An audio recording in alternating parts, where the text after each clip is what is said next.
रूस के राष्ट्रपति व्लादिमीर पुतिन 4 साल बाद भारत आए हैं। 2 दिन के दौरे में पुतिन भारत के साथ कई डील्स पर बात करेंगे, लेकिन विदेशी मेहमान के दौरे पर देश में सियासत गर्मा गई है।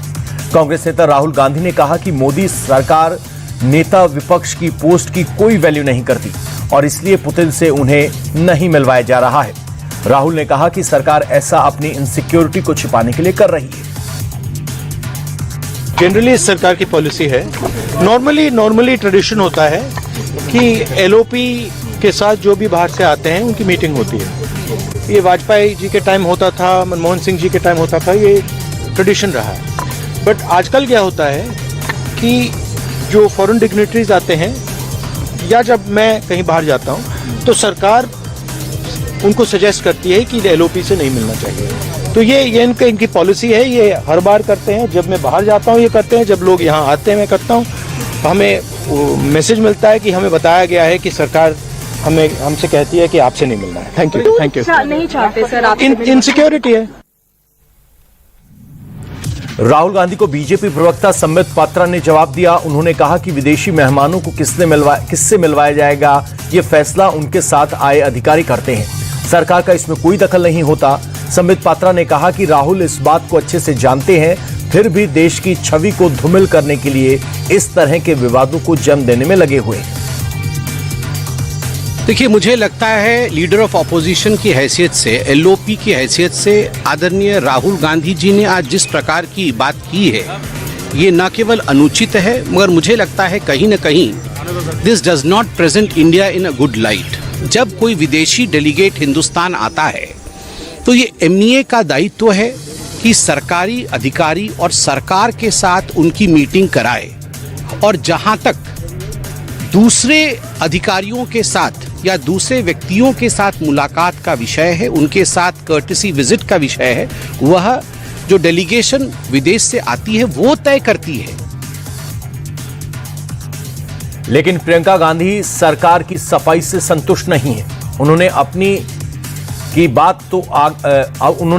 राहुल की बात को आगे बढ़ाते हुए कहा कि विपक्ष को किनारे करना ही मोदी सरकार की नीति है।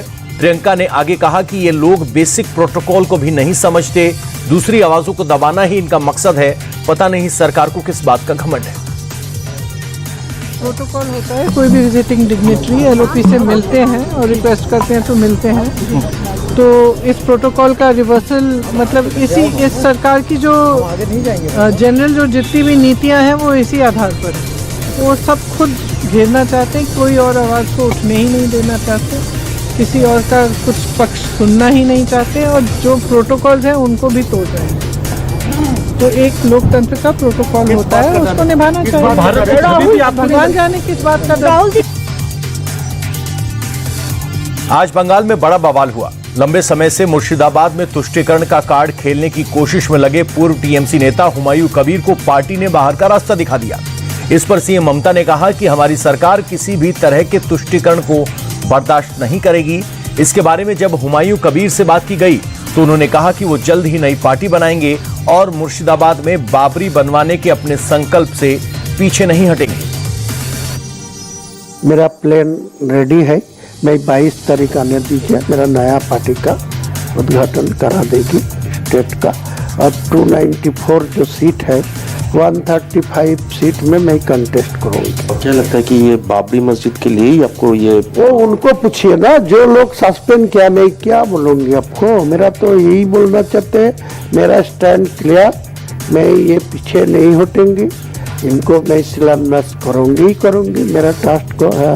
बाद में मेरा काम तुरंत शुरू करना चाहिए, लेकिन मैं काम धीरे धीरे शुरू होगी। सीएम ममता के इस फैसले से बंगाल में सियासत गर्मा गई है। कांग्रेस ने कहा कि सीएम ममता ने खुद हुमायूं कबीर को ऐसे बयान देने के लिए मजबूर किया था। अधीर रंजन चौधरी बोले कि ममता बनर्जी पहले तो इस तरह के लोगों को बढ़ावा देती है और जब बात हाथ से निकलने लगे तो उनके साथ ऐसा करती है। टीएमसी हमेशा से ही यूज एंड थ्रो की पॉलिसी पर विश्वास करती रही है। ममता बनर्जी की पार्टी इतना दिन से उनका हवा देते रही। जब ये हाथ से निकलने की स्थिति पैदा हो गई जहां बंगाल के राज्यपाल सब खुद अरेस्ट करने की नसीहत दे रहे हैं, तो ममता बनर्जी को ये लगी कि ये हाथ से भी निकलने वाले हैं, इसका बुरा असर हो सकता है। तो इसीलिए